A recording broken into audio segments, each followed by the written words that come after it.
Hey, it's you, man, from KC95 here. Good evening and welcome to Toasted Tavern. Your host, Scott Tobin, and the man called Wags are ready to bring you the night in sports. So pull up a stool, grab a drink, and let's get toasted. Good evening and welcome into the Toasted Tavern. And this is a hell of a way to start the show. We're being broadcast live to the loudspeakers at the store where Mason BluesFanReacts works right now. So those of you that are listening out in Utah, welcome into the show. We cannot be happier to have you in here. I know we're going to be talking a lot about Midwest sports, but you know what? You're invited too because it's Utah and you're close enough to the Midwest. So thank you for joining Scott and I tonight as we break down the night in sports. And Scott, I love the look. I'm so happy that we've got a great big screen for both of us now, and it's just showing the progression of this show and as quickly as it's been. Yeah, right. I finally got the computer situation fixed. Now I just have to be not tired so I can get the backdrop fixed. I didn't make it to the basement again tonight, man. It's been a long day, so I made it to the kitchen, but that's as far as I got. But we'll be downstairs with a backdrop here in the next couple of days, I promise. I mean, I know it's tough getting up that early, and I know Tom Franklin over at Toasted STL is the same way. It's the 3 a.m. mornings, it's the long, dragging days, and then you still got to actually live your life, too. So totally understand it. I hope you can get some rest this weekend. I know it's the 4th of July, so fireworks are going to keep everybody awake, but at least it's the weekend and not in the middle of the work week, and I'm very, very thankful for that.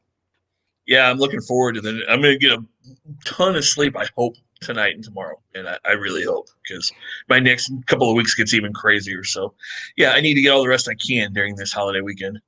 And you know what? You don't have to watch the Cardinals play because they are doing exactly what they've done, the last couple of weeks, which is lose and not play well. And we're going to start right there because it's another one of those instances where you just go, what is wrong with this team? I mean, last night you had Adam Wainwright go 8 innings, 6 hits, 2 earned runs allowed, 1 walk, 4 Ks, just absolutely dominating in Colorado like he's done pretty much his entire career. He's like one of those few pitchers that actually pitches super well in Colorado. He's got a sub-2 ERA up at what it's considered, in my mind, Coors Field, but I know it's something different nowadays.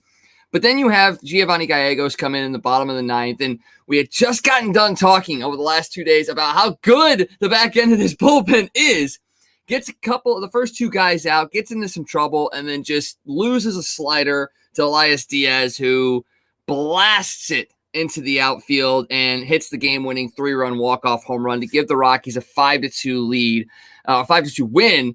And he did it again tonight. Elias Diaz has hit another home run. He tied the game at 2, and then in the 6th inning, the Rockies actually have now gone ahead 3-2. After Yadier Molina gave the Cardinals a 2-0 lead earlier in the game in the 2nd inning. Scott, I don't know what to say. We thought this series was going to be the series where the Cardinals maybe could get a couple wins, 2, maybe 3 in this series, and really get themselves back into this race. But after losing the heartbreaker last night, and now after blowing a 2-0 lead, are we getting to the point now where we need to just shut it down this year and look forward to next season? No, it's going to be tough if they don't win at least 2 games or 3 games in this series. But I'm not at the point where I'm ready to shut it down. Stranger things have happened. Milwaukee's been so hot; they're due to go on a cold streak here shortly. So, I mean, anything's still possible. We've got a half of a season left, so I'm not ready to write them off no matter what happens. But yeah, it's frustrating, and there's no excuse for Gallegos last night. I mean, you give the first 2 outs, then you walk 2 guys in a row, and then you have the guy 0-2. And I know that things happen and balls don't break necessarily the way that they're supposed to in the altitude in Colorado. But I mean, he threw that slider. That ball had nothing on it. I mean, it was flat and straight and right down the middle. There's no way you can throw that pitch with an 0-2 count and 2 outs in the 9th inning. I don't care if you throw it over the guy's head. I don't care if you bounce it in the dirt. But you cannot throw that ball right down the middle like that. And, I mean, you could just see the frustration on Yadi's face as he was sticking his glove out. I mean, you could tell that pitch was nowhere near where he was calling for it. And just the pure frustration in Yadi you could see in the replays watching that play happen. It was very, very frustrating for sure. And actually, as we continue to watch this game progress right now, Paul DeJong actually just hit a double to deep center to get himself in scoring position with just 1 out in the top of the 7th. we talked about wasting a great Adam Wainwright performance. He was going for his fifth straight win. He struggled a little early on, but was able to lock it down and pitch 8 innings. We look at the fact that the offense at Colorado cannot put up more than 2 runs. And so far tonight, they've only put up 2 runs as well. And the name that keeps popping up and popping up and popping up is Joey Gallo. And I kind of want to address this because I got a personal set of messages from one Scott Stone, somebody that you know as well. And he's basically still just not able to understand why trading for a guy like Joey Gallo is going to be a boon for the Cardinals. He basically said in the messages, he's a career 212 hitter, current average is 239, on pace to strike out 200 times. On base percentage may be high, but how is a guy that's going to strike out over 200 times make this team immediately better? He says when he looks at his stats, he sees what he's done throughout his career. He sees an Adam Dunn and a Chris Davis, but with a slightly better glove. He gets that he hits a lot of home runs, drives in a lot of runs, but his career average is barely above the Mendoza line. I mean, it's not barely. It's pretty significant. It's about a 240 hitter where you think he would be at. But, he says he understands all the metrics that come with baseball, but he still doesn't understand the trade, why this would be something that would make the Cardinals better. And I think that's something that a lot of fans are looking at. Yes, half the fans see the power in the RBIs and go, oh, this is huge. But then the other half looks at it and goes, he strikes out a lot. He's not a contact hitter. Why would you bring somebody in that, you have in a Matt Carpenter or a Tyler O'Neill? And you mentioned it last night about him being potentially a slightly better Tyler O'Neill. But, what can you say to those fans that look at him and go, why? Why does he make this team better? Well, you got to look at the fact that he's not just a home run or nothing hitter. The guy also gets a ton of doubles, and he's a Gold Glove outfielder. It's not like you're bringing in a guy, somebody compared him to Adam Dunn or Chris Davis. He's not one of those guys because he can actually play defense. He's got speed. He can steal bases. He's been an all-star. He's won Gold Gloves, and he's the left-handed power bat that you need. And you have to look at the fact also that he's never had the people around him in the lineup that he would have here. He's never been sandwiched between a Paul Goldschmidt and a Nolan Arenado. And you also have to remember that he's just now getting into the prime of his career. He's just now 27 years old. So, he's just now getting into those peak years of his career. And yeah, he's going to strike out a lot. But, the way baseball is played now, if you hit 240 and he hits 40 home runs and drives home 110 runs and wins a Gold Glove, you're going to live with that, because you've got other guys like Goldie and Arenado that are going to hit for more average. And it's going to balance them out having that left-handed power bat in the middle of the lineup, which is something the Cardinals haven't been able to develop. They were hoping maybe Justin Williams could be that guy. They've been looking for that bat for a while. I'm not saying that Joey Gallo is going to come in here and be the savior, but he's a left-handed power bat that you need to kind of even out your lineup, because you've got a couple of switch hitters, but you really don't have a left-handed bat in your lineup right now. And the Cardinals have struggled against right-handed pitching this year. So maybe if you get that pure lefty, that helps that out as well. And then it just lengthens your lineup because that's another threat. And like you said, he is a Gold Glove caliber outfielder. Or if you need to, you can switch him out with Harrison Bader or whatever late in games. He's just a threat. Kind of like we talked about, the rest of this year, you would have 4 pretty good outfielders. And whichever one isn't playing that day goes to your bench, which then lengthens your bench and makes them better as well. And I'm right there along with you. I mean, I was a little skeptical at first, but then as you start to dig deeper into the why behind it, it makes sense. And I believe he's under team control for next year too, is he not? He is, yeah. He's not making a ton of money, no. Yeah, and if you can get him for the right price, it makes a ton of sense. And kind of echoing that is what Arenado said last night. Cards should be buyers at the deadline. Mason says, I sense a little bit of subtle disgust there when a player says that. But then you also sent out today that the Rockies insider from The Athletic thinks the Cardinals make the most sense for the Rockies to make a Story/Gray trade, and that the Rockies might have interest in Paul DeJong. And I was watching the game tonight, and they were talking about Paul DeJong. I was watching the Colorado broadcast, and they've been talking about Paul DeJong. Are we on the cusp potentially of maybe seeing a deal like this happen, even with the trade of Nolan Arenado in the offseason? Could we see a Story/Gray trade with DeJong involved? Because it seems like a lot of people are talking about it. You know what? When I heard that today, it was like, okay, that makes a lot of sense. And I got a little bit excited because you heard the Colorado insider from The Athletic say, this makes the most sense for the Rockies. and everything. And then I heard Brad Thompson, and they kind of posed that question to him and said, what if it was like a Zach Thompson, Paul DeYoung, Andrew Kisner for Trevor Story and John Gray? And Brad Thompson said, I wouldn't do it.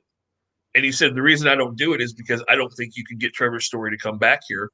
Not that he wouldn't want to, but he doesn't think that the Cardinals would be willing to pay Story and Arenado the kind of money to have those two guys be in the middle of your lineup, because, it's probably going to take $200 million or more to sign Trevor Story long-term. You've already got that money committed to Arenado. You've got over $100 million committed to Goldschmidt. I just don't know that the Cardinals would do that. I mean, maybe it's a situation where Nolan Arenado goes to the front office and says, hey, here's the guy, I want you to make this move. Then maybe you have to think about it. Maybe it's a situation where Arenado's telling Story, all of the things that Arenado heard from Matt Holliday and Larry Walker and those guys, that maybe Story would come here and take a little less money to re-sign to play with his buddy Arenado and kind of experience the Cardinal thing. But whether John Mozeliak would make that move or not, I'm just not sure. It is difficult to say. And who's to say that a guy like Arenado, because he's already kind of done it already, says, hey, I'll defer even more money to allow you guys to bring in a guy like Trevor Story so I can play with a friend, so I can have that tandem over there and just let's have fun and go win championships.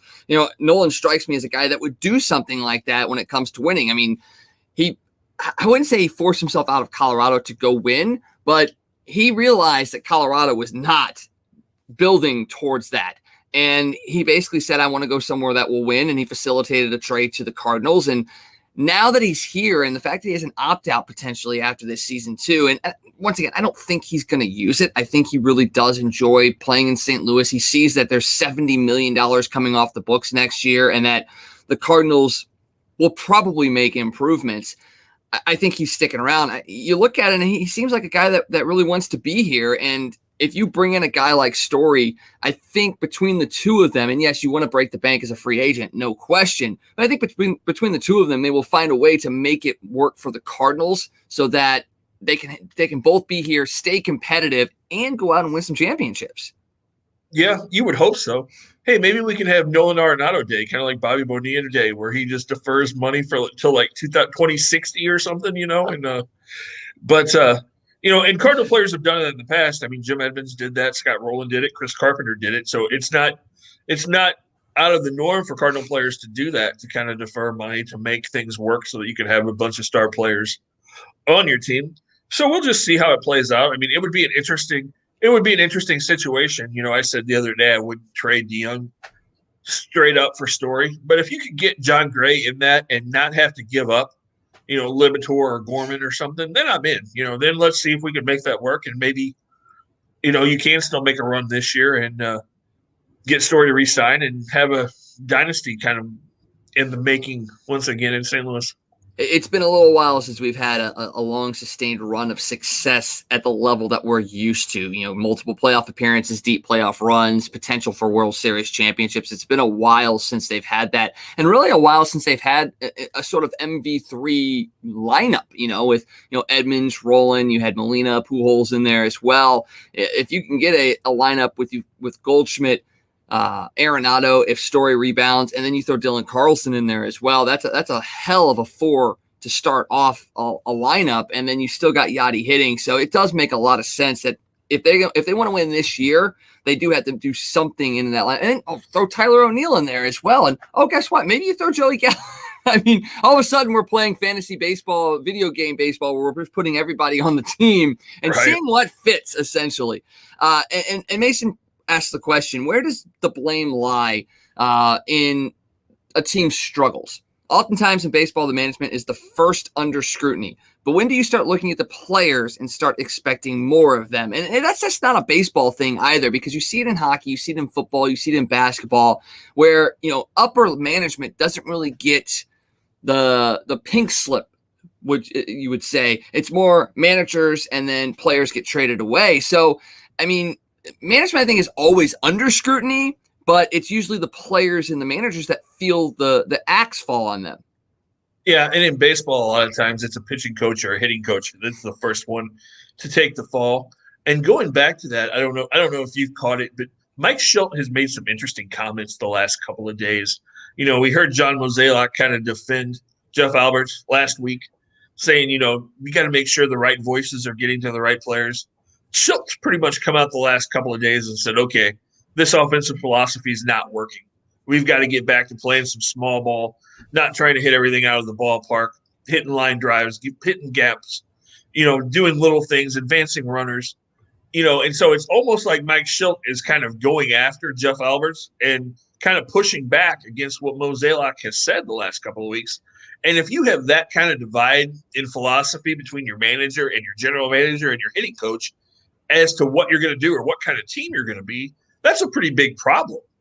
And when you think about it, when Matheny got fired and Mike Schilt came in and everybody was so excited and that team went on such a run at the end of 18 and almost made the playoffs, you have to remember that was the kind of ball they played. Everybody was so excited because Schilt came in and they were stealing bases. And remember, that's when Harrison Bader was kind of on fire and beating out ground balls and bunting and stealing bases. And, they were playing really exciting baseball. Everybody was fired up.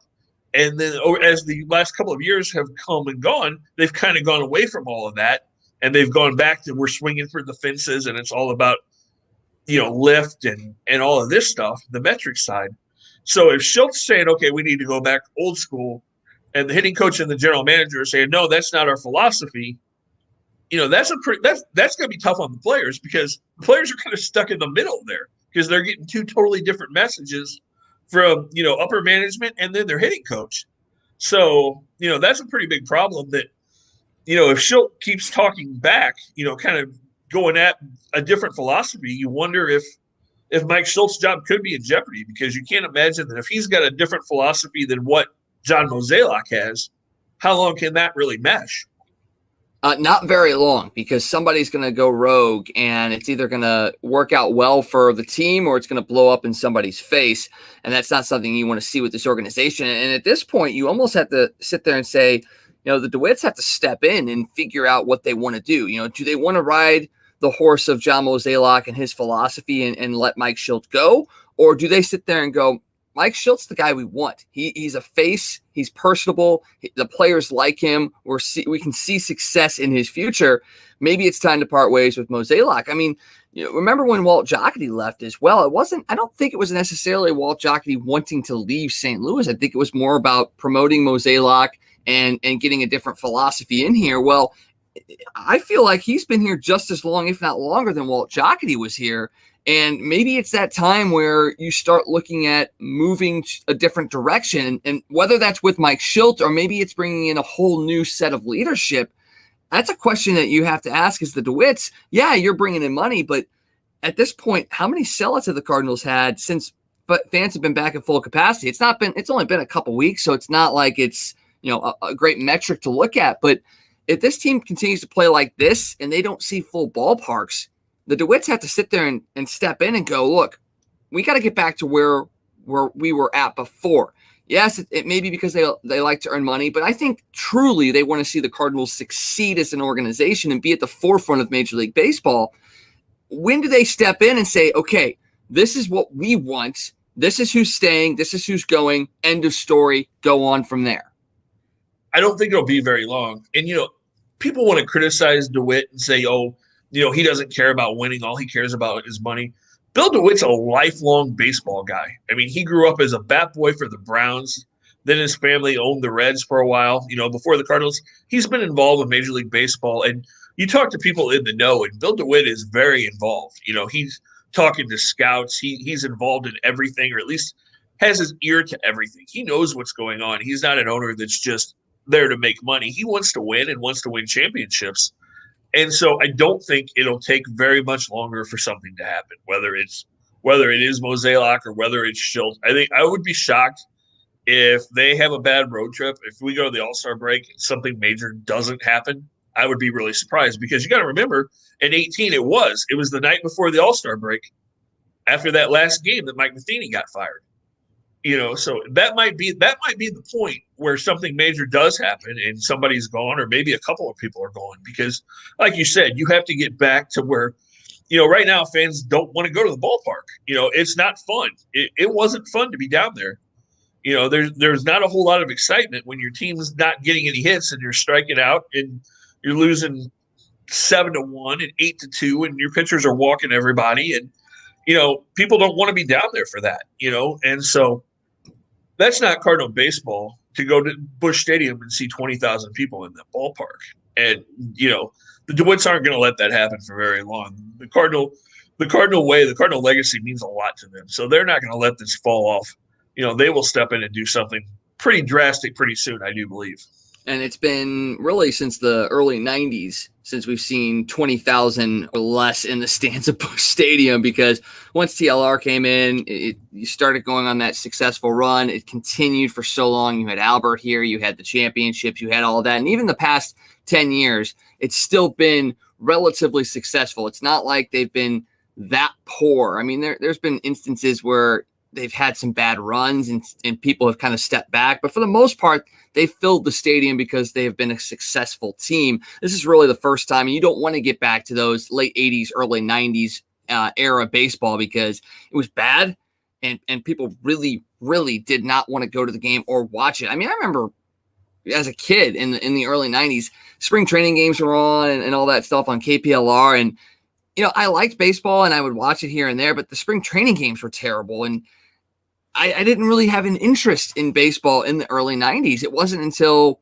94, 95, of course, right around the strike, that I kind of got back into baseball. And then the home run chase and all that brought everybody back in 98. I don't want us to go back to that time frame. I am spoiled by the successes of the St. Louis Cardinals, and I really just don't want that to end. No, I don't think it will. I mean, you talk about the late 80s, early 90s. In that bad era of baseball was, Gussie Busch died in 89, and then Anheuser-Busch owned the team. His family owned it, and they didn't care about baseball. Gussie loved baseball, wanted the Cardinals to win. And then when he passed away, it was just kind of a business that Anheuser-Busch owned and nobody really cared until 95 when they sold it and the DeWitts took over. And then, like you said, that's when they came in and redid the stadium and put grass in, and they started calling it baseball like it ought to be. And, that very first year that they owned it, they went back to the playoffs again. And since 96, they've had, 4 losing seasons, basically, in the last 25 years. So, as much as people want to whine and complain about how bad baseball is, we're a little bit spoiled in St. Louis. Imagine, we have a bad year, a couple of years where we end up in second or third place and people are like, oh my God, the sky's falling. Imagine if you lived in Pittsburgh, or if you lived in Seattle, or if you lived in Cleveland or Miami. We're pretty spoiled in St. Louis because we've had such a run of success and so many great players come through this organization. That we have. All right, speaking of the trade deadline, we were talking about what the Cardinals could do. It looks like another one of those teams, the first place team, is on the verge of potentially making a big move, and probably the biggest move at this point in time of the season. The Mets are having preliminary discussions with the Minnesota Twins on Josh Donaldson. Now, the interesting caveat to that is, J.D. Davis and Jonathan Villar, the 2 third baseman primary guys, are beginning rehab assignments right now. And the Mets are trying to stay under the luxury tax. And Josh Donaldson would put them right up against where they're wanting to spend and maybe not allow them to go out and add any other pieces at the deadline without, moving other people out. But, what are you hearing as far as Josh Donaldson's concerned? I know it's preliminary talks, but are the Mets really seriously thinking about bringing in Josh Donaldson? From everything that I've read in New York, it sounds like they think they are. When the new ownership group came in, they basically said they were going to do whatever. Money wasn't an option, and wasn't an objective, and they were going to do whatever it took to win. He wanted to win a World Series in the next couple of years. So, and they didn't really spend money like people thought they were going to. They made the Lindor trade, but they didn't really go out and sign the big name free agents like everybody expected them to. So I think if they have a shot to get Donaldson, it wouldn't surprise me at all if they made that move, because, J.D. Davis and Villar are decent players, but, Josh Donaldson, when he's hot, is a difference maker. So that could be huge for the Mets, especially as competitive as that East is, because while the Braves and the Phillies have been disappointing, all of a sudden the Nationals are really hot and are nipping on the Mets' heels. That they are. They have a 2-game lead over the Nationals right now. And speaking of first-place teams, I just wanted to kind of throw out a question. We asked this earlier in the week about which first place teams are pretenders and which ones are contenders. Just looking at the standings, Boston has a 3.5 game lead. The White Sox a 5 game lead. Houston a game and a half. The Mets 2. Milwaukee has 6.5 game lead, and the Giants are just up a half a game right now. And I kind of wanted to see what your thoughts were about, of those 6 teams, which one kind of has the more tedious position? I know you could sit there and say the Giants because they're only a half game out up on second place team, but which team really is kind of at that tipping point where if things start to go haywire, it's going to go haywire quick? I think you could put the Mets in there just because you've got the Nationals coming, and the Nationals know how to do this. They did this a couple of years ago when they won the World Series. I mean, they were like 19-32 at one point that year, and they turned it around, and we're kind of seeing the same thing this year. So the Mets could be the team that are in the most trouble, because if they start to take on water, Washington could catch them pretty quickly, because Kyle Schwarber's a freaking beast right now. He's kind of leading the charge. I mean, he's hit home runs like crazy and driving home runs, and he's doing it from the leadoff spot in Washington. So that's the place that I think I would look, because I think you look at the American League, and I think Boston's in a really good spot. I think the White Sox are in a good spot. You could look at Houston and say they could be in a little bit of trouble. I think Alex Bregman's going to be out longer than they expected.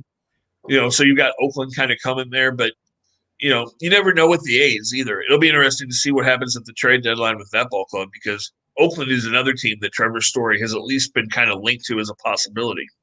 That is very, very true. And even though Oakland has never really been the big move type of team, they have made big moves in the past. They brought in Matt Holliday from Colorado as well. So they do know, even if it's a rental, that they can bring in that big guy for just a short-term run. And, you look at that, and if they can add offense, and if they can add a pitcher or two, that could be a real, real scary team out there in Oakland. Another piece in baseball, Trevor Bauer placed on leave on the restricted list today, so he'll miss his start on Saturday or on Sunday. We talked about it yesterday. Don't want to dive too far into it because not a whole lot of new stuff has come out. Some new photos and text came out today, which I think pretty much prompted Major League Baseball to make that move to the restricted list. At this point, he'll still get paid. He won't be able to take part in team activities, and he'll not count against the roster. But it's a 7-day leave essentially, but Major League Baseball in conjunction with the Players Association can request and get another 7 days. Is 14 days, you think, probably the lifeline of this investigation and knowing a little bit more as far as whether suspending him long term or allowing him to come back? Yeah, I mean, that's definitely what they're doing here. They're trying to buy themselves some time, but from stuff that I'm hearing and reading, we may not see Trevor Bauer on the field again this year. It may become a situation where the Dodgers, even while the investigation is going on, the Dodgers may ask him to step away and not be a distraction. So Trevor Bauer's season very well could be over. That's incredible. I mean, it's a very unique story for sure, and something we definitely will have to watch. But wow, that's it. I don't think this was the bombshell that they were expecting to come down this year, at least as far as Trevor Bauer is concerned. So we'll see how that plays out. One more baseball note before we change subjects. The U.S. Olympic baseball team was announced today, and there were some interesting names that were out there. First off, you had former Major League Baseball players Todd Frazier, Scott Kazmir, David Robertson, and former Cardinal and World Series champion Edwin Jackson make the team. Are you a little bit surprised that Edwin Jackson was still pitching? That guy's pitched for everybody in the major leagues. He might as well pitch for the Olympic team too. He's kind of America's pitcher at this point. That he is, and Matthew Liberatore won't be a part of this team, but he was one of the guys that helped pitch the U.S. into the Olympics, so you have to appreciate that as well. You got a lot of really decent talent on there, and the one piece that I was watching the game tonight, and the Rockies were talking about this, Eddie Alvarez has made the team as a second baseman, and you're sitting there going, Eddie Alvarez, who is Eddie Alvarez? Well, he's actually an Olympic gold medal or Olympic silver medal winner in speed skating at Sochi. So he might be able to medal in the Winter and the Summer Olympics. He's going to be potentially playing second base for the U.S. Olympic team. That's a pretty cool story to be a speed skater that medaled, and now you're playing baseball and going to the Summer Games. Yeah, that would be cool to say you medaled in both sports and totally different type events. I mean, you went from an individual thing to a team sport like that in two completely different type activities. So yeah, that would be a really cool story. Unbelievable. First game is July 30th against Israel, and I still can't believe the Olympics are coming up as quickly as they are. I'm very excited for this. The summer games, I mean, I love the winter games, but there's something about the summer games that's just the uniqueness, the amount of events that are taking place. I know the winter's a little bit smaller, a little bit more confined, but so many great events that are going to go on at the Olympics. And I'm glad that baseball's back. It's going to be really interesting to see how that plays out this year for sure. Didn't Jason Marquis pitch for Israel in like the I wonder if he's pitching on their Olympic team. That's a good question. I wonder if they've even announced their baseball team. Let's see. Because I'm pretty sure he pitched for them in the World Baseball Classic a couple of times. I think so. I think he did. Let's see if we can find out real quick. Former Harrington baseball star Jake Rosenberg to play for Team Israel in the Olympics. So there is that. I don't know if they have a roster out just yet. I don't see anything as far as a roster is concerned. Oh, wait, hold on. Here we go. Team Israel unveils expanded roster for Olympic Games. Let's see. Jeremy Bleach, Eric Brodkowitz, Jake Fishman. No, I'm not seeing a Jason Marquis on here. Unfortunately, it looks like he is not going to be taking part in the Olympics. But, like you said, he did do that before. Maybe he's an advisor or a pitching coach for that team. So we'll see how that plays out. All right, let's jump over to the NBA real quick. Game 6 of the Milwaukee Atlanta series is going to take place tomorrow night. Giannis is listed as doubtful. Trae Young listed as questionable for that game. Just real quick, I don't want to spend too much time on it, but gut reaction tomorrow night. Who wins Game 6? I'm going to make a prediction and say that Trae Young ends up playing. I think Giannis won't because they've got the lead. I think Young plays, Atlanta wins, and it pushes them one more game in this series. I agree 100% with you. Trae Young's not going to go out by not playing in Game 6, so I think he'll play, and you'll see a big, big win for Atlanta in Atlanta. NCAA news. Coach Drinkwitz, once again, pulls something out of his hat that you're like, how did this come about? I don't even know what to say. It's another blue chipper. He's got another 4-star recruit coming in to play for Mizzou in 2022, a 4-star running back out of Texas, the number 5 running back in Texas, Tavares Jones. Talk to me a little bit about Jones and what we can expect from him in the near future. Like you said, 4-star recruit, 5'10" kid, 195 pounds. Like you said, he was with top running backs in the state of Texas. He picked Mizzou over schools like Alabama and Penn State. So, I mean, Coach Drink is doing a heck of a job. And, this jumped Mizzou up to number 19 in the recruiting class ranks for 2022. And they're going to jump higher because there's a couple of 4- and 5-star wide receivers that are still very likely to pick Mizzou in the coming weeks. And that class, 2021, this year, 2021 is going to be exciting in Columbia. 2022 at Mizzou, you may not be able to find a seat at Faurot Field because that team is going to be just absolutely a monster club. It may take a year or so because they'll all be freshmen in 2022. But as you get into 23, 24, don't be shocked with the amount of talent that Mizzou has. If this team is not playing for an SEC championship and in the playoffs and maybe even playing for a national championship, I mean, that's the kind of talent headed to Columbia in the next couple of years. That just means the media credentials for us need to take place this year so we can get in on the ground floor of this and be involved. And some of the other 4-star recruits that Mizzou has for 2022, Sam Horn, Isaac Thompson, Marquis Graciel, and Marcus Scott. And like you said, there's a couple more guys that might be coming down the pipeline as well. And, everybody was sitting there. I don't know if they were questioning Drinkwitz and what he could actually bring here because he's really kind of been a 1-year kind of guy at the schools that he's coached at before. Are we starting to see really what he can bring to this kind of school? I mean, this is an SEC school. He's not coming into a lower level school and making some noise. He's doing this at an SEC school, pulling people out of Texas, beating out Alabama, beating out LSU for some of these guys. I mean, what is it about Coach Drink that makes kids want to play for him? I think it's his personality, man. I think he just has that personality, that chemistry, that attitude that people just are drawn to him. and they want to play for him, and they want to go out there and give their all. And, it's pretty exciting. I mean, we haven't had excitement in Columbia since Coach Pinkel was here, and Gary Pinkel did amazing things for Mizzou during their Big 12 days and the early part of the SEC days. And, to see Coach Drink having this kind of success in the recruiting field this quickly, a guy, like you said, was basically – a lot of people are like, he's a one-year wonder in a lot of ways. I mean, for him to be able to come into the SEC and, like you said, be able to steal kids from Alabama and from Penn State and get kids that have already committed. I mean, we've talked about more 4 and 5 stars that may be coming here. I mean, Luther Bird, the kid from East St. Louis who's committed to Oklahoma, has been teasing for a couple of weeks now that he's going to pull that commit and change his mind and commit to Mizzou. And I think that's probably going to happen in the next 2 or 3 weeks. And I mean, if you get that kid, I mean, that's another one of the top wide receivers in the country that everybody was after. And I mean, not only has he been able to do that and go out and get kids, like you said, from Texas and from all over, but he's really closed the borders in Missouri. He's getting these St. Louis kids. He's getting the East St. Louis kids.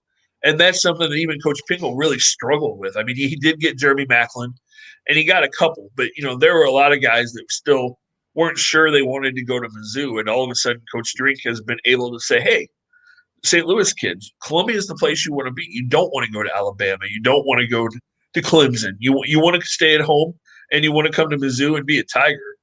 And, if you're able to close those borders and really get those St. Louis kids and still get the kids from the west side of the state, the Kansas City kids that have always kind of gone to Mizzou, I mean, if you could really close ranks in this state and get the cream of the crop in Missouri and then be able to go into Texas, go into Florida and get a couple of those kids every year, this program really can be legit in the SEC.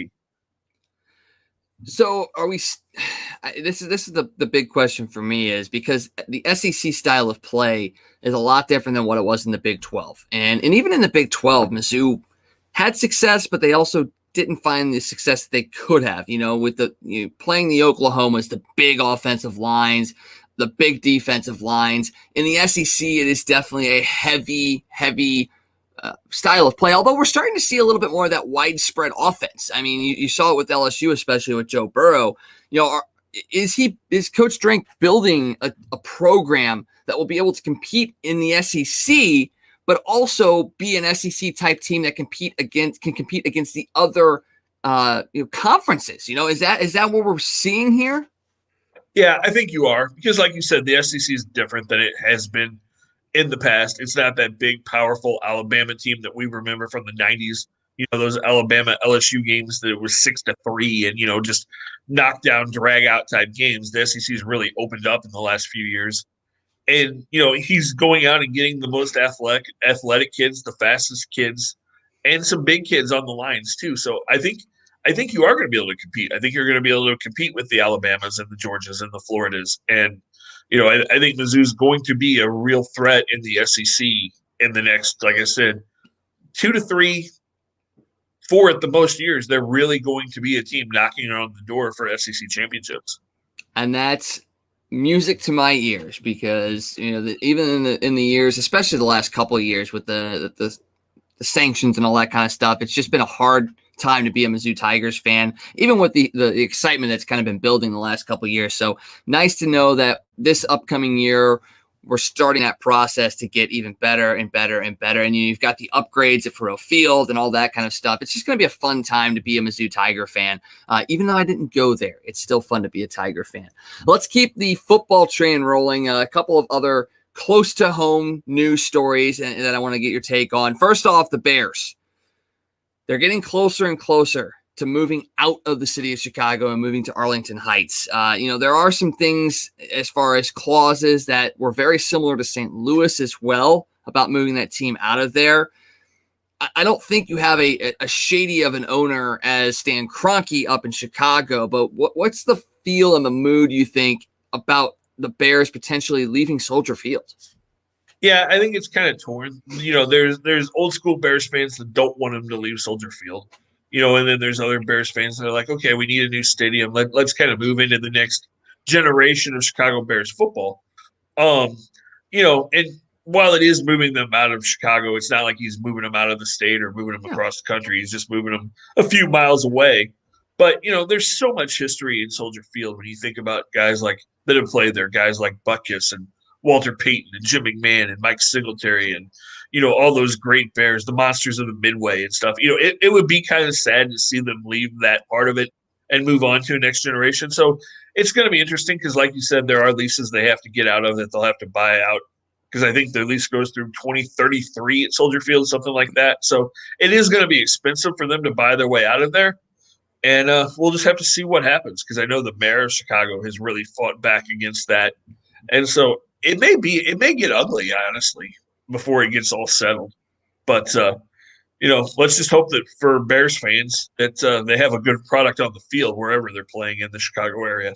That's very, very true. We got to get our buddy Derek King on the trail of this and see what he can dig up as far as what could happen, rumors, and the legal stuff behind it as well, because that's where things get tricky is the legality of everything. And, Soldier Field is it's a picturesque field.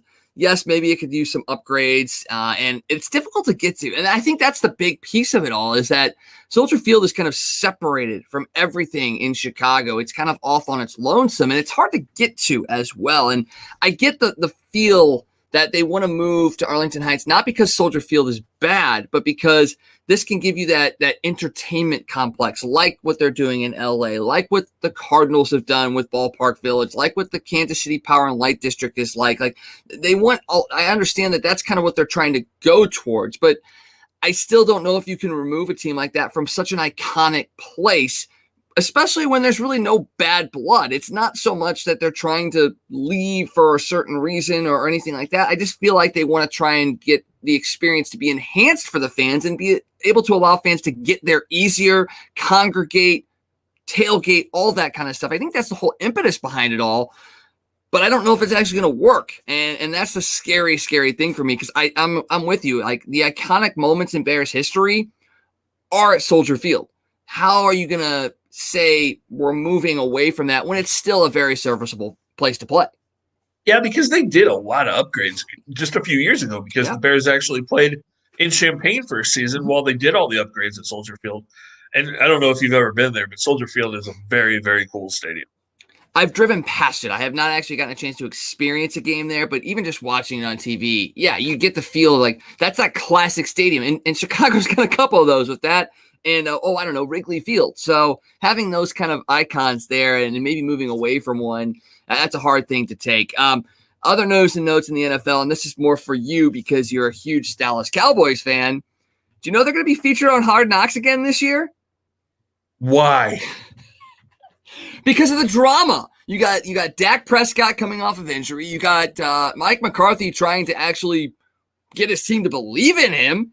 And it's the 20th season. I mean, come on. Why would you not have the Dallas Cowboys on there? It's the third time the Cowboys have appeared on this show. And like I said, there's a lot of drama surrounding the Cowboys. So at least it'll make appointment television. I guess. The Cowboys are just such a mess. It's hard to really even pay attention to them because they're going to be really bad at it. They have no defense. That team, they may score a ton of points just like they did last year. But if they win games, they're going to have to win them 45-41. It's just, they're not going to stop anybody. And who knows? I know Dak's coming back from the injury, but who knows if he'll be exactly the same Dak when he comes back from that injury. It may take a while. And, we saw Zeke wasn't really that good last year. So, I'm just not expecting a lot from the Cowboys. Neither am I. And I know you weren't excited about the Mike McCarthy hiring, and I know a lot of fans are not excited about the Mike McCarthy hiring. And after year one, you're kind of like, why is he still here? So it's going to be a very interesting season in Dallas for sure. What are your thoughts on McCarthy? You think he can actually get this team back to where they were at, or is it just a placeholder like some of these other guys? No, back to where they were 25 years ago. Oh, no. When they were actually relevant. Even 5 or 7 years ago when they were at least partially relevant. Until Jerry's gone, and I hate to say that because Jerry Jones did a lot in Dallas in the 90s to make that team relevant again and America's team again. But, until he's gone and not helping make decisions, I don't see that team being competitive because, like you said, it's more of a TV show. It's like a reality TV show wrapped around a football team, basically. And, You said McCarthy, why is he still there? We said that for 10 years with Jason Garrett, it felt like. So, he's a Jerry Jones guy. So, even if they're horrible, Jerry's going to keep him there. And yeah, I look for the Cowboys to be somewhere around 6-10. Ouch. Well, we talked a couple weeks ago about how we think the Giants might be a dark horse team. The Washington football team might actually be somewhat improved as well. So there are other teams in that division that could be better. Philadelphia even may be better. Maybe not. I mean, it depends on what Jalen Hurts does this year. So Dallas was America's team in the 90s and into the early 2000s. That moniker is still used by the Cowboys, but not necessarily by the NFL as a whole. If you look at it right now, we talked about the New England Patriots being America's team for a very long time, but that was when Tom Brady was there. If you're looking at it right now, who would you label as a team that could be considered America's team and one that, in St. Louis, we could go out and maybe root for? That's really hard right now. I mean, when you really look at it, I guess because of the success and the excitement that they've had, kind of the team that maybe people are gravitating to is Kansas City, just because of how explosive that offense has been. That could be one. For a lot of people around the country, the Patriots have been that team for the last couple of decades. The Bucks now because of Brady and the success they had down there. A team that I also really like, and they've been an underdog for a really long time, and they're going to be awfully exciting. The Cleveland Browns could move into that type of territory just because a lot of people are around the country are jumping on that Brown bandwagon because they see all the talent this team has. And, for all the people that said, oh, Odell Beckham can't wait to get out of Cleveland, he's going to get traded. I don't know if you saw, he came out and made a statement and said the best thing that's ever happened in his life was going to Cleveland. That he's never been happier, and Odell's going to be a monster this year. That team is going to be scary. They're going to be hard to beat. So, and it's funny you brought up this question about America's team because I was actually going to talk to you about doing this as a poll and going football, baseball, hockey, basketball, and having like 4 teams from each sport, and kind of posing that question to people: what would you pick as America's team from like baseball? Take like the Cardinals, Yankees, Dodgers, Red Sox. Some of those really well-established teams in each league, and kind of have people vote on them and see what we come up with. I think that's a great idea. So maybe that'll be coming tomorrow sometime. Yeah. Well, and you can even break it down further. You could pick America's team in baseball and then pit all 4 of those against each other. I think that's an amazing idea. Absolutely amazing idea. Well, you were talking about a dark horse team, and I get with the Browns, the years of futility, the amount of starting quarterbacks that they've gone through. It totally makes sense that Cleveland could be one of those teams that America gravitates to. I was thinking you were going to go along the lines of like the Tennessee Titans, and I could see them being a team that could eventually, it's a hardworking blue-collar team. A guy like Ryan Tannehill, who kind of had a shot. He's a receiver turned quarterback. That's another team that you could look for as maybe a underdog America's team for sure. Yeah, I can see that. I'm not sure, though, that Tennessee has that superstar that people are going to kind of gravitate to. I mean, you have Derrick Henry, but, he's not instant excitement all the time. He will break a big run, but a lot of times, it's 3 or 4 yard runs there. He just plows over people. And, and Tannehill's not really like a guy that's going to draw people to him. Julio Jones will have people excited, but, he's older in his career. But, yeah, Tennessee's definitely going to be a scary team in the AFC. Buffalo, another team that people could start falling in love with as well, because they're going to be scary. I mean, the AFC in general is just going to be tough. It's going to be insane for sure. Once again, I've said this before, I can't believe how excited I am to get back into football over the last couple of years, especially. But for all the warts that the NFL has, it's still a freaking amazing game to watch. And I cannot wait for Sundays again. Honestly, this is the last month without football on Sundays, essentially. So let's get through July, and we got football back in our lives. All right, over to the NHL real quick as Game 3 of the Stanley Cup Finals is going on currently. And Mason, if you're listening, I know you got us live streaming at your work, but I got to say it. I think you're probably going to end up being right. I think this is going to end up being Tampa in 4, a 6-3 Tampa Bay lead with about 2 minutes to go in the third. You've got 8 different players have now scored for the Tampa Bay. Jan Ruda, Victor Hedman scored tonight. Nikita Kucherov got his 8th. Hello, injured reserve. Come on. Tyler Johnson's got a couple tonight. Blake Coleman has one. Tampa's just damn good. And Pat Maroon is essentially a game and 2 minutes away from hoisting the Stanley Cup for the 3rd time in 3 years. I mean, what else can you say about the Tampa Bay Lightning? Yeah, no, they've been dominant, and it's impressive what they've done. I have a question, though. How much did the country of Canada really hurt Montreal by not allowing people in that building? Only having 3,000 people in there, you took away any real opportunity for them to have kind of a home ice advantage in these next couple of games. It's absolutely huge. I mean, even if they would have agreed to it like just yesterday, knowing your team's coming home down 2-0 to a team that is just playing very, very well, just having a full, even a half full arena would have been able to energize that Canadiens team and just maybe give them that lift to, even if it's just one game, giving them a chance to get back into this series. I mean, I get the whole health thing, but it just seems like it's a questionable decision on that part, especially when, the mayor of Montreal, or the governor of Canada, whatever, the president of Canada, I don't even know what Canada's legal system or governmental system is, but when they're trying to like make a trade with the president of the United States about who's going to win, you're not doing yourself any favors by hamstringing your team by only allowing 3,000 people in an arena. I mean, I went to a Blues game when it was at like 25% capacity, and it was kind of like, yeah, this is a bit stagnant. This is a Stanley Cup Finals game. It's either be an empty stadium like they did last year in the bubble, or pack the living shit out of it and give your team a chance at winning a game. Yeah, it really hurt them. It's a shame. And it's not like the Canadiens were asking for a full stadium. What they were asking to have half, like you said, about half 10,000 people. You would have thought they could have figured out a way to do that. And it's a shame because, like you said, down 0-2, if you have at least a half full stadium, that maybe does energize the team, and it gives the fans the opportunity to see their team in the Stanley Cup Finals, which you've kind of taken away from those people in Canada. So that's a shame in my mind.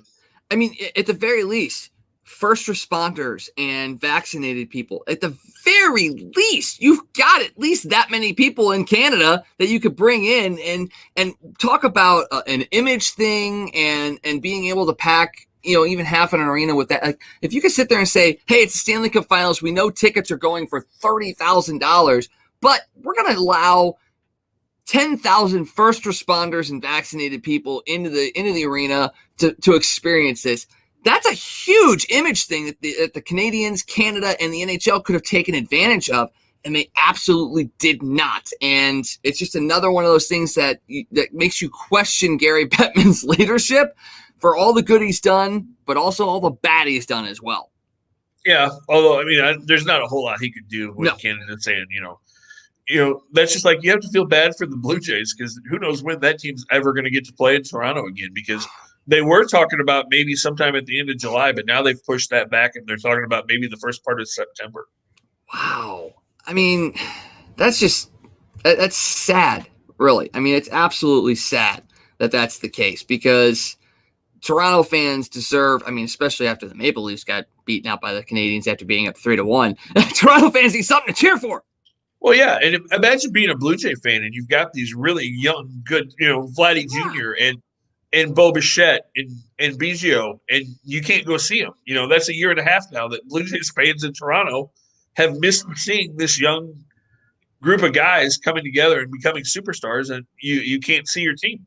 And you can't cross the border to go see them play in Buffalo. I mean, you can't do any of this stuff. You have to see them on television, and that's just a sad, sad thing. And Toronto's sitting at 42-38. They're 8 games back of Boston, but they're having a really good year this year, even with the pitching that isn't all that great. But it is the American League and the American League East. You don't have to have great pitching. You just have to have decent pitching in order to compete in the AL East. Well, in talking about pitching in the AL East, how crazy is it that the Yankees have decent pitching and their offense is doing bad, and there's even rumors that the Yankees may be sellers at the deadline? That would be something you've never heard of, at least in my lifetime. The Yankees as sellers. That's just insane to even think of, for sure. Hey, maybe the Cardinals can get Giancarlo Stanton. What about Luke Voit? Is Luke Voit available? Yeah, because I had an argument with some people today that think Luke Voigt's better than Paul Goldschmidt. You're kidding me, right? No. I literally had an argument with a guy on a Cardinals site today that told me that if Tommy Pham, Randy Arozarena, and Luke Voigt were here, they would be the second, third, and fourth best players on this team. And all three, Luke Voigt's hitting like 130. Tommy Pham's got like 6 homers and 25 RBIs, and Rosarena's like a 250 hitter. But they'd be better than Goldschmidt and O'Neill. No, not at all. And Darkness chiming in, is Garrett Cole available, with the laughing emoji? Oh, and I you're right. Boston definitely we thought was going to improve, but not first place and having a 3.5 game lead right now. I don't think that was in the cards at all, for in my mind at least. No, and I was thinking about this today on the old show that we used to do when we did our baseball previews. Our former co-host, I believe, picked the Red Sox to finish dead last this year. Yeah, worse than Baltimore. I think you're right. But you never know. It's bound to happen at some point. Yeah, but you definitely know. You definitely know. All right. Anything else before we get out of here tonight, Scott? One other bit of football news. Aaron Rodgers did not opt out with the COVID thing today, so he is still eligible to play. And the Green Bay general manager, that situation is not getting any better, because I don't know if you heard this, but he came out today and said they've not gotten one offer for Aaron Rodgers. There's been no legitimate offers. There's no interest around the league from anybody for Aaron Rodgers. So for the Packers to GM to come out and say that today on a day that Rodgers could opt out, I mean, are you just kicking the guy, hoping that he doesn't come back at this point? I mean, that's not mending any fences. Going, nope, nobody wants him. Nobody in the league wants him. Trade him. Basically said couldn't trade him if we wanted to. I mean, I don't know what that says, but if I'm Aaron Rodgers, I'm sitting there going, yeah, I'm definitely not coming back. And screw you guys, I'm going home. That's Eric Cartman right there. Yeah. I heard those comments today, and I'm like, how dumb is this guy? I mean, seriously, I just don't understand. And then another bit of Packer news to really throw some dirt on Packers fans. Davante Adams came out, and he's a free agent after this year. Yep. So he is a Packer, but he made comments about how he's really interested in being reunited with his former college quarterback, Derek Carr, with the Raiders next year. I saw that. That's, man, that would be definitely kicking dirt on the – well, I mean, if Aaron Rodgers doesn't come back, if you're Davante Adams, you're in the prime of your career. Are you wanting to go another few years playing with Jordan Love as he progresses to become a quarterback? I mean, yeah, you could sit there and say, yes, I believe in him, and I think I can make him better, and I think eventually we can win championships. Or are you going to go and say, okay, the Raiders will probably pay me a ton of money. I'll go play with a guy that I'm used to playing with. He's in the prime of his career. I'm in the prime of my career. The Raiders are looking pretty good. Yes, you have to go up against the Chiefs, but in a couple of years, the Chiefs may be on the decline. That might be a really good opportunity for Davante Adams. And honestly, I'd love to see him in the black and silver. I definitely will. Well, imagine if you had Davante Adams and Henry Ruggs playing as wide receivers on that team for Derek Carr. That would be like video game football. But if you're the Packers and Rodgers doesn't come back and Adams is making comments like that, don't you try to trade him before the trade deadline and try to get some draft picks for him? Most definitely. You find every way possible to recoup as much as you can, because you're not going to be a good team for the next couple of years. So you do everything that you possibly can to set yourself up. I would totally 100% do that if I were the Packers, for sure. You think Aaron Jones is kicking himself right now for not taking that deal in Miami? Yep. He really is. He is definitely going to be the face of the Packers for sure, but he's going to be the only face for the Packers probably going forward. Oh, man, that's a mess up there. And sorry to all you Packers fans, but you know what? You reap what you sow, I guess. So, all right, well, that's going to do it for us tonight. As we speak, the Cardinals are going into the top of the ninth, trailing the Rockies 3-2. So maybe we have some ninth inning magic tonight. Hopefully, you got Yadier Molina, Tommy Edman, and Paul DeJong due up. So we'll see. Maybe Yadi can hit another home run. We're going to have a weekend break. We wish you guys a very, very happy 4th of July. Enjoy it. Be safe. be smart, and maybe don't watch the Cardinals so you can have a fun weekend. We'll see. We'll see how that goes. For Scott Tobin, I am Wags. Thank you guys for joining us. Make sure you come back every weeknight at 9 o'clock for Toasted Tavern. And John Hewlett, send us out. Hey, it's you-man here from Casey. For all your sports news, catch the Toasted Tavern with Scott Tobin and the man called Wags, weeknights at 9 p.m. You can follow Toasted Tavern on Facebook, Twitter, Instagram, and YouTube. Let's get toasted.